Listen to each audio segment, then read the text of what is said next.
திருச்சிற்றம்பலம். உயிர் ஜடமாகிய உடம்பில் அதனை செயல்படுத்த அறிவுடைய பொருளாகிய ஆன்மா ஒன்று உளது என்று நிறுவுதல்.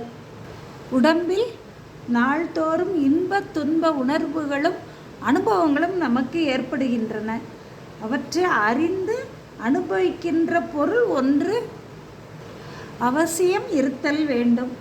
இந்த உடம்பே அறிந்து அனுபவிக்குமானா அது ஜடம். இந்த உடம்பு அறிவற்ற ஜடம். ஆகையால் அஃது இன்ப துன்பங்களே அறிந்து அனுபவிக்கும் என்பது பொருந்தாது. உடம்பு அனுபவிக்கவில்லை என்றால் உடம்பினுள்ளே உடம்புக்கு வேறாய் ஒரு பொருள் இருத்தல் வேண்டும். அது அறிவு பொருளாய் இருத்தல் வேண்டும்ங்கிறது நமக்கு புரிகின்றது. அந்த அறிவு பொருளே இன்ப துன்பங்களை அறிந்து அனுபவிக்கின்றது. உடம்பிற்கு வேறாய் உடம்பை தனக்கு இடமாக கொண்டு இன்ப துன்பங்களை அறிந்து அனுபவிக்கின்ற அறிவு பொருளே உயிர். யான் என தன்னை நோக்கி அறியும் அறிவே உயிர் என்று சொல்லலாம். குடம் ஒரு ஜடப்பொருள். அது தானே ஒரு இடத்திற்கு போகாது. தன்னை ஒருவன் கொண்டு போகவே போகும். அதுபோல இந்த உடம்பும் தானே போக்கு வரவு முதலிய செயல்களை செய்யாது. உடம்பினுள் இருந்து ஆன்மா செயல்படுத்தவே அது செயல்படும்.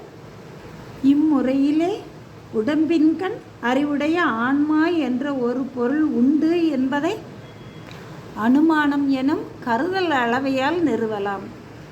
காட்சிக்கு வாராதவற்றை உண்டு என கருதல் அளவை கருதி உணர்தல்.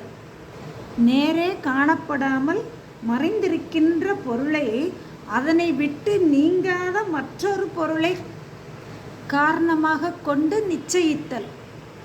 விட்டு நீங்காத இரண்டு பொருள்களின் தொடர்பை அறிந்து அவற்றில் ஒன்றை மட்டும் நேரே பார்த்தும் பார்க்காத மற்றொன்றை நிச்சயம் இருக்க வேண்டும் என்று முடிவு செய்தல் கருதல் அளவை.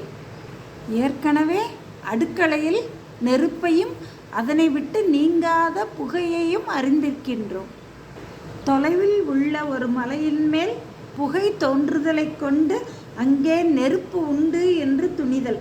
நெருப்பை நேரே காணவில்லையாயினும் அதனை விட்டு நீங்காத புகையை காரணமாக கொண்டு அங்கே நெருப்பு உள்ளது என்று உய்த்து அறிதல். அதுபோலவே ஜடமாகிய குடம் செயல்படுவதற்கு ஒருவன் எவ்வாறு காரணமோ அவ்வாறே ஜடமாகிய உடலை செயல்படுத்துவதற்கும் அதன் கண் உள்ள ஆன்மா காரணமாகும். இவ்வாறே அறிவற்ற உடலின் கண் ஆன்மா என்ற ஒரு அறிவுடைய பொருள் உண்டு என்பது துணியப்படுகின்றது. திருச்சிற்றம்பலம்.